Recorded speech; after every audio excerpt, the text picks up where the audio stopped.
Hey Jude by the Beatles may have been Mandela Affected. Many of the affected remember the famous line, "Don't carry the world upon your shoulders." However, the song is now sung upon your shoulder in the singular. This change may be a clue pointing to the Gospel of Thomas. The reason this Mandela effect may be directing the affected to the message of the Gospel of Thomas is because, in his Gospel, Jesus taught us to make the two into one so that we might enter into the kingdom. And he used body parts to illustrate this teaching. Jesus said, "When you make the two into one. When you fashion eyes in the place of an eye, and a hand in place of a hand, and a foot in place of a foot. When you make the two into one, then will you enter the kingdom." Thomas 22:106. In the song Hey Jude, the two shoulders have now become one shoulder. The Beatles now sing, "Don't carry the world upon your shoulder." The two have been made into one. Is this an indication that some are now entering into the kingdom? Perhaps, doors that had been kept locked, are now being unlocked. If so, it may be an indication that a new door of opportunity is opening for the affected. There is a message here for those who will hear it. Don't carry the world upon your shoulder.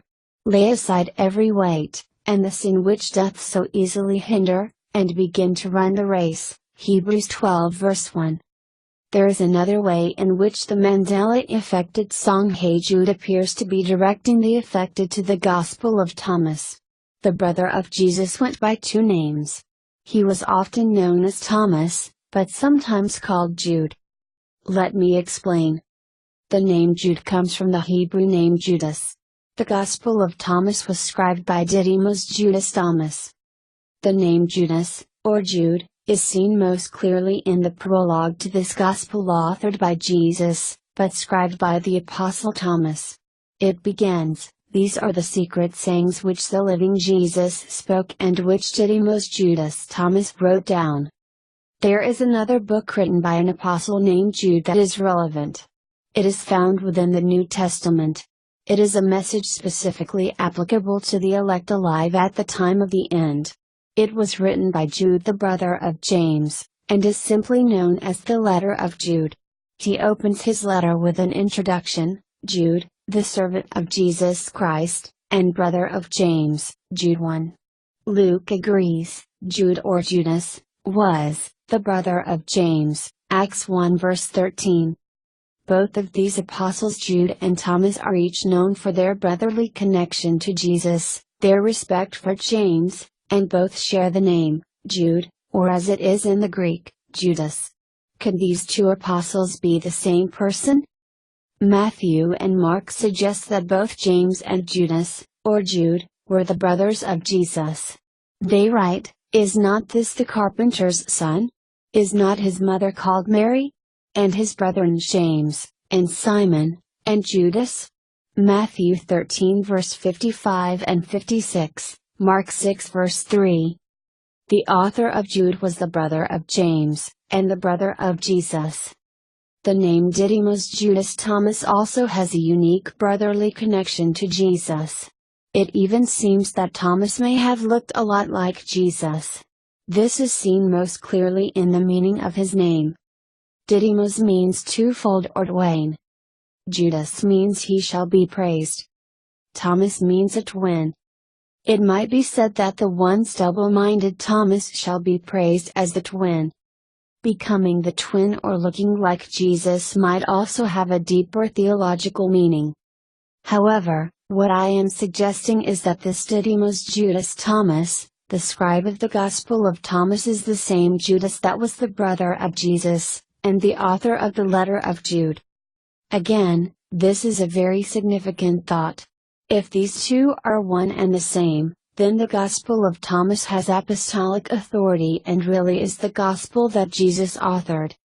This is the message for the Mandela Affected and the end-time elect. Let's make the two one and the same.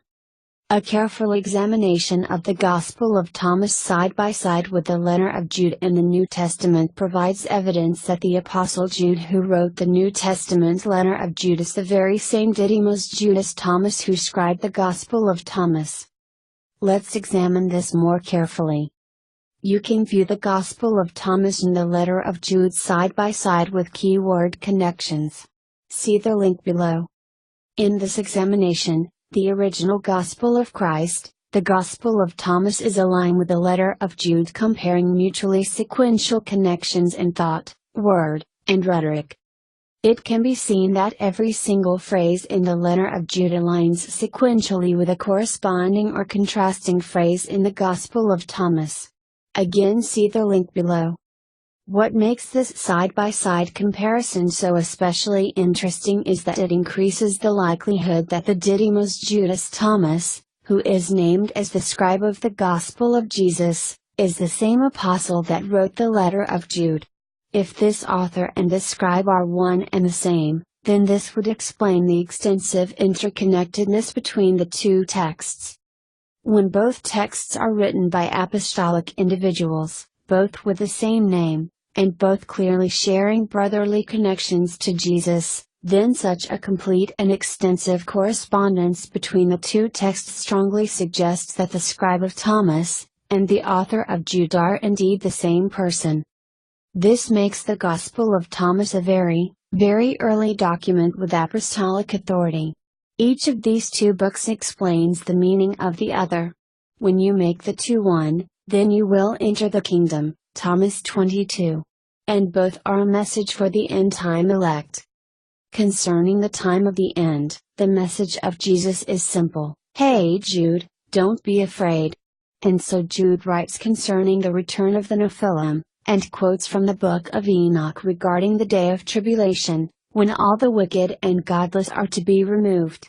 Surely, this is an end-time text useful for the affected. Jude speaks of the return of Jesus with 10,000s of his saints, Jude 14. The Gospel of Thomas is also described in apocalyptic terms. John, in the book of Revelation, refers to the Gospel of Thomas as the sayings of the little scroll with the 7 seals, which is the revelation of Jesus Christ which God gave unto him to show unto his servants. This is a message for those affected by the unveiling of Jesus Christ during the time of the end. There is a message for the affected, if they will search for it. The affected are often a kind-hearted, but rejected people. Like good Samaritans, they often carry the weight of the world upon their shoulders. Saying 60 in the Gospel of Thomas tells a story about a Samaritan who carries a heavy weight. It ends with a message from Jesus that may help the affected. This saying begins: "The disciples of Jesus saw a Samaritan carrying a lamb, on his shoulder, on his way to Judea. He said to his disciples, That man is round about the lamb. They said to him, So that he may kill it and eat it. He said to them, While it is alive, he will not eat it, but only when he has killed it and it has become a corpse. They said to him, He cannot do so otherwise. Jesus said to them, You too, look for a place for yourself within repose, lest you become a corpse and be eaten." Jesus is saying to the affected, find for yourself a place of rest. Don't always carry the weight and sin of the world upon your shoulder. Remember to take time to sing the song of the Lamb. Think about what it means to make the two into one. And think about the coming kingdom.